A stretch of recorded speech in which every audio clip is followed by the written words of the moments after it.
I never thought I'd be the kind of man who'd do what I did, but I also never thought I'd find my son the way I found him, and once you see something like that, once you hear that sound through a locked door, the version of yourself that believed in patience and process just dissolves.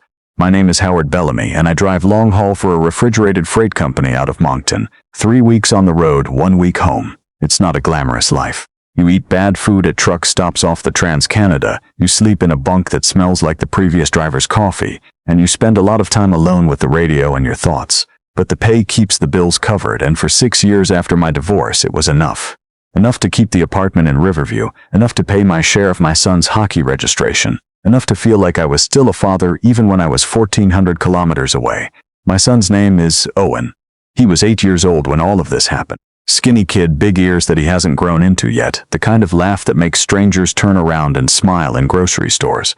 After my ex-wife and I split, Owen stayed primarily with her during the week, and I had him every other weekend plus whatever stretches I could manage when I was in town. It wasn't ideal. Nothing about divorce is ideal, but we made it work. My ex-wife Sandra remarried about 10 months before any of this. The new husband was a man named Trevor Bosch. He worked in insurance, drove a clean SUV, had a home gym in the garage. He was the kind of man who'd shake your hand firmly and look you in the eye and make you feel vaguely like you were being evaluated. I never liked him.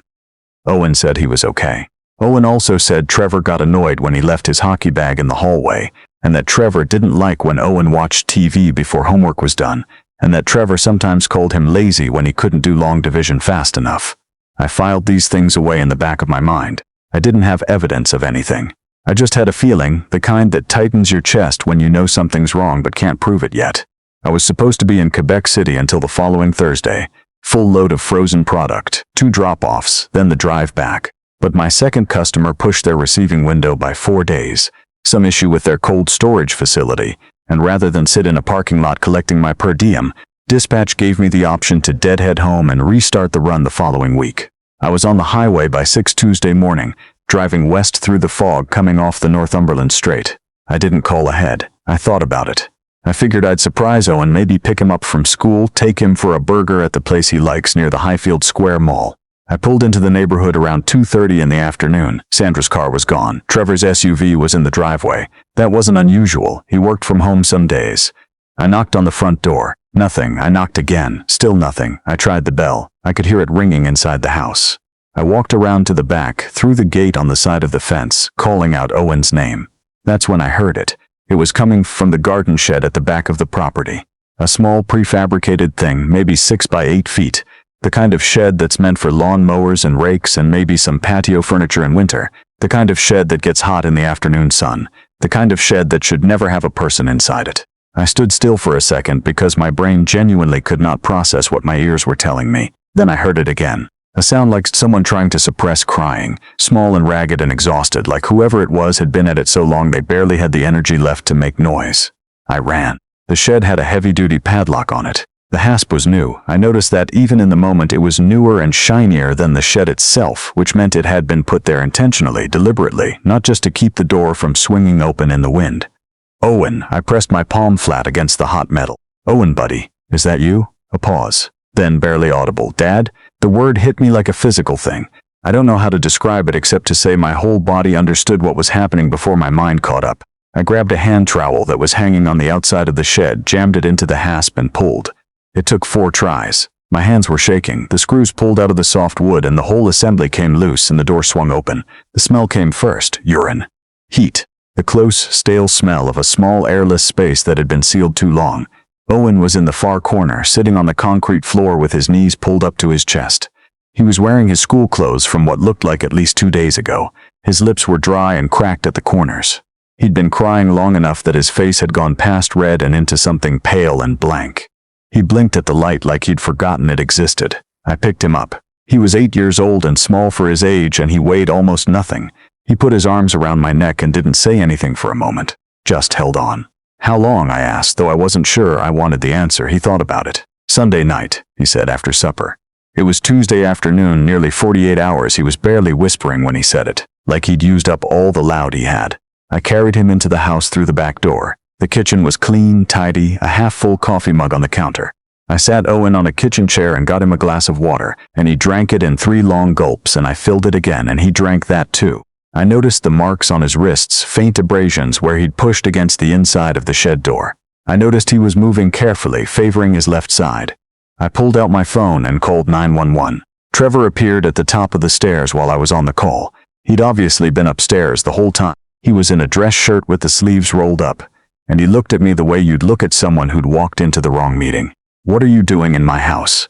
"I'm calling an ambulance for your stepson," I said. "Stay where you are. He's fine. He needed a timeout."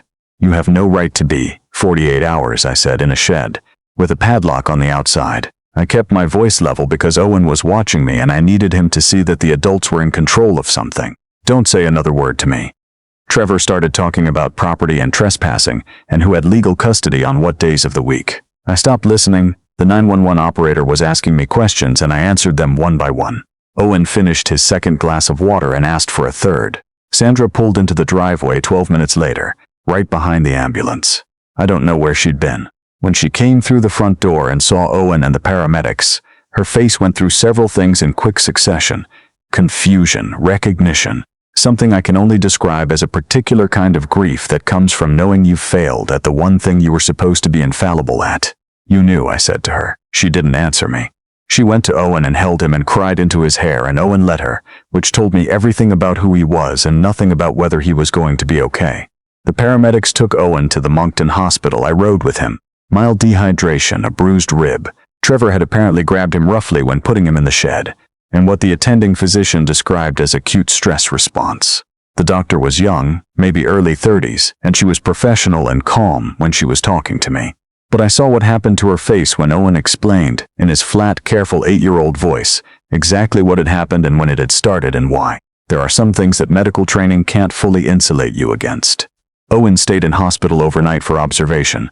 I sat in the chair beside his bed and watched him sleep and didn't sleep myself. The RCMP arrested Trevor that evening. Sandra was not arrested, which made a kind of legal sense I found completely impossible to accept emotionally. She had known. She'd left for work Monday morning knowing her son was in that shed, and she'd come home Monday evening and gone to bed in that house with him still in there. The officer I spoke to explained the distinction between perpetrating an act and failing to prevent one. I understand it as a legal concept. I've never understood it as a human one. The bail hearing was 4 days later. Trevor's lawyer argued it was a first offense, that Trevor had significant community ties, that his action, while misguided, had not been intended to cause the specific injuries that resulted. Trevor sat in that courtroom in a press suit with his hands folded and his face doing a very good impression of remorse. The judge set bail at $65,000. His parents wired the money from Calgary that afternoon. I watched him walk out of the building. He glanced at me once. He didn't look sorry. He looked inconvenienced. Owen was discharged from hospital and came home with me to my apartment in Riverview. I was granted temporary emergency custody within 72 hours. My lawyer was good and moved fast. Owen slept on the pull-out couch in my living room and woke up twice the first night calling out for me, and both times I was already awake. He started asking questions I didn't know how to answer. Why did Trevor do that? Did Trevor hate him? Was he going to come back? Would he have to go back to his mom's house? I told him he was safe. I told him nobody was going to hurt him again. I said it quietly and without drama because he needed to believe it and not just hear it. And there's a difference. The preliminary hearing came and went. Trevor's lawyer filed a stack of motions. There was early talk of a plea arrangement that would have had Trevor serving 18 months of conditional sentence in the community. No jail time, essentially. Community service, mandatory counseling, a firearms prohibition that was irrelevant because Trevor had never owned a firearm. 18 months of conditions for locking an 8-year-old in a shed for 2 days with no water and a bruised rib. I couldn't eat for 2 days after I heard that. I started looking at Trevor's social media. He'd taken most of it private, but LinkedIn was still visible, because LinkedIn always is. 41 endorsements. A headshot where he looked confident and collegial. Posts about workplace wellness and mental resilience and the importance of strong leadership.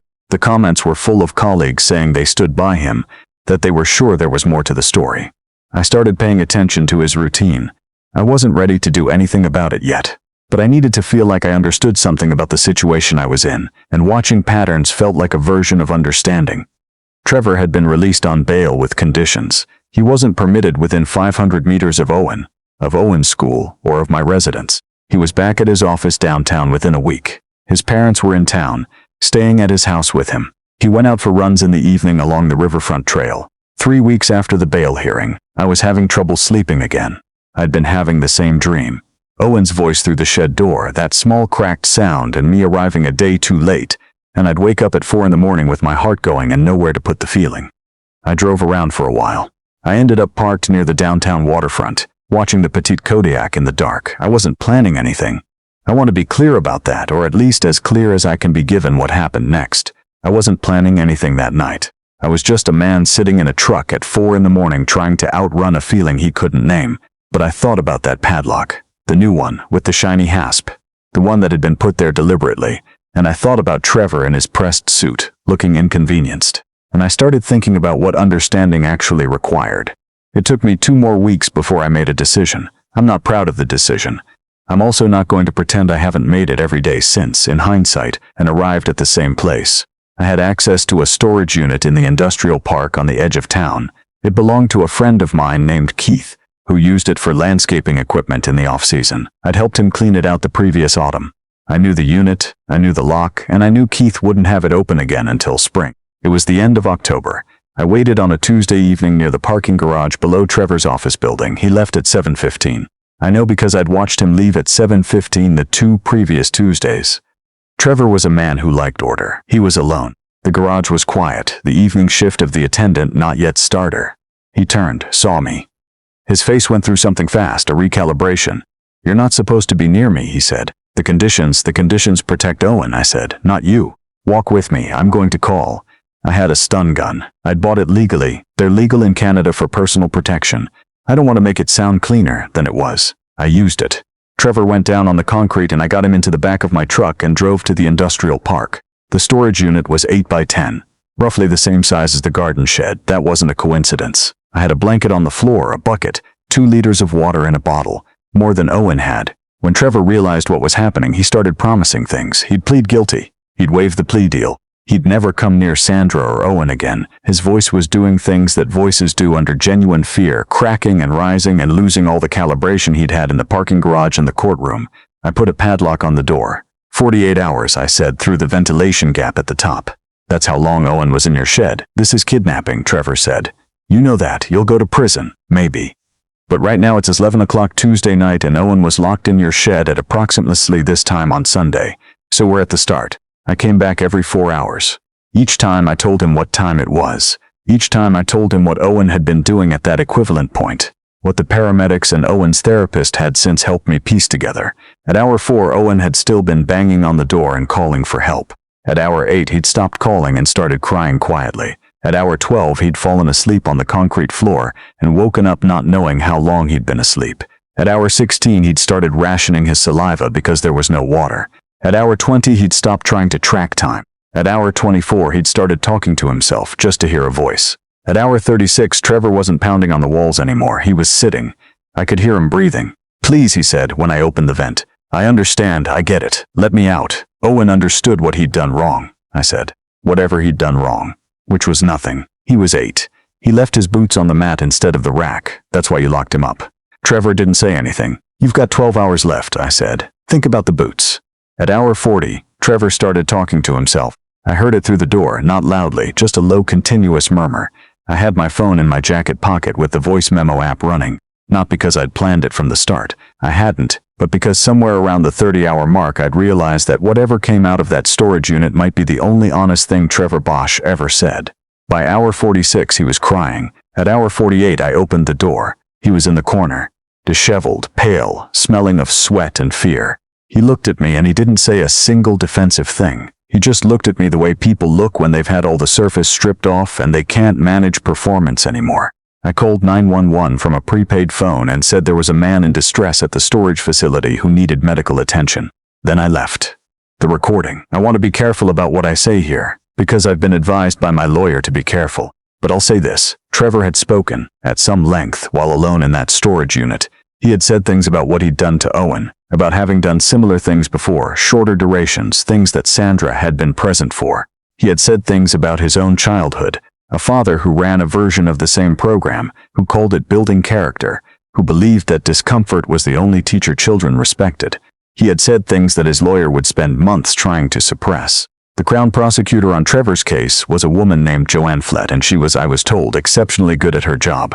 The audio admissibility was contested. Trevor's legal team argued duress. Joanne argued convincingly that a man speaking alone in a room is not a man speaking under coercion, regardless of how he came to be in that room. The judge took it under advisement for 11 days. The recording was admitted. Trevor pleaded guilty to aggravated child endangerment, forcible confinement of a minor, and criminal negligence causing bodily harm. He was sentenced to 7 years at Dorchester Penitentiary. His lawyer argued for a conditional sentence. Joanne made the argument, carefully and with evidence, for why that would be inappropriate. The judge agreed with Joanne. There was an investigation into how Trevor came to be in that storage unit. The investigating officer, a corporal named someone I'd never met before and whose name I won't write here, came to my apartment. He asked me questions for about 40 minutes. He was thorough and professional and looked at me steadily when he talked to me. At the end, he said that the evidence was inconclusive regarding a specific individual's involvement, and that the priority of his office was the welfare of the child and the successful prosecution of the primary offense. He didn't say anything else. Neither did I. Sandra went through the family court process. She was found to have willfully failed to protect Owen over multiple instances, not just the shed but earlier incidents. A weekend she'd left Owen at home with Trevor without telling me, when Owen had subsequently shown up to a school day with a bruise on his forearm that he'd explained as a fall.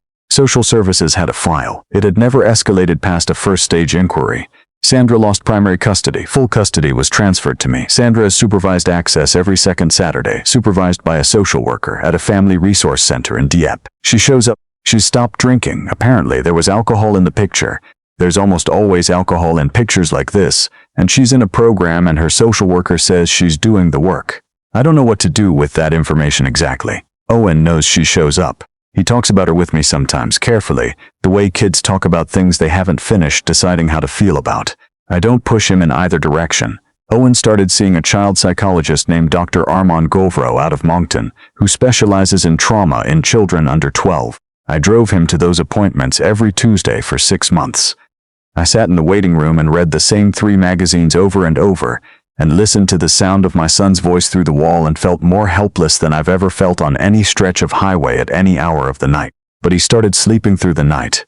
Not right away. It took 4 months before it was most nights rather than some nights.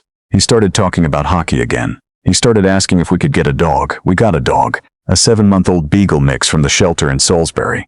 Owen named her Chip because she has a small white patch on one ear that he said looked like a chip of paint. She sleeps at the foot of his bed and she tears apart every sock she can find, and Owen thinks she is the greatest achievement of the natural world. I'm still driving long haul, but I've renegotiated my schedule. I'm home more. My company has been decent about it. There are runs that are 4 days or less, regional work, and I do more of that now. It pays a bit less and I've adjusted some things. It's manageable. Owen matters more than any of the rest of it. In the spring, the provincial government introduced an amendment to the Child and Family Services Act that tightened the mandatory reporting obligations for individuals who have reasonable grounds to believe a child is being abused. Previously, the window for reporting was somewhat ambiguous for household members who were not the direct perpetrator. The amendment closes that ambiguity. A parent or adult household member who has knowledge of active abuse and fails to report within 24 hours can now be charged as a party to the offense. The amendment was drafted in response to, among other cases, Owen's. The family advocate who testified at the legislative committee mentioned him by name with our permission. Owen heard about it at school. Another kid's parent had mentioned it, and he came home and asked me if it was true that there was a rule now because of what happened to him. I told him yes. He thought about it for a while. Then he said, "So it might help other kids?" I told him probably yes, it might. He nodded and went to play with Chip, 9 years old and already more interested in what something means going forward than in what it cost him. I think about that a lot. I don't think I'm built the same way. Last month, Owen's therapist gave him an exercise. She asked him to draw a picture that showed how he felt now compared to how he felt before. He came home and did it at the kitchen table with markers very seriously, the way he does everything that matters to him. He showed it to me when he was finished. On the left side, he'd drawn a small dark square with a padlock on it. On the right side, he'd drawn a house with a dog in the window and a man outside it. He'd given the man his hockey helmet. He'd drawn himself standing next to the man. I asked him who the man was. He looked at me like it was a very obvious answer to a very obvious question. "That's you, Dad," he said. "I've done things in my life I won't account for publicly and won't fully account for privately either. I've turned what I did over in my mind 1,000 times, looking for the place where I could have chosen differently and arrived somewhere I could feel easier about. I haven't found it. My therapist, yes, I have one too. She works out of an office on Mountain Road, and she has strong opinions about accountability and moral injury, and the difference between justice and vengeance. Tells me I may not find it, and that learning to carry ambiguity isn't the same as endorsing it. I'll tell you what I know. I know that if I had not come home early on that Tuesday, Owen would have been in that shed for at least another day. I know what 48 hours did to him, and I don't know what 72 would have done. I know that the system eventually worked, though it required something I did outside the system to make it work correctly. I know my son sleeps through the night. I know his laugh still makes strangers turn around in grocery stores. And I know that when I pulled that hasp off the shed door and it swung open and I saw him in the corner, small and pale and cracked and still, impossibly, himself, something in me became very clear and very simple, in the way that only a small number of moments in a person's life ever are. That was my son, and I came home.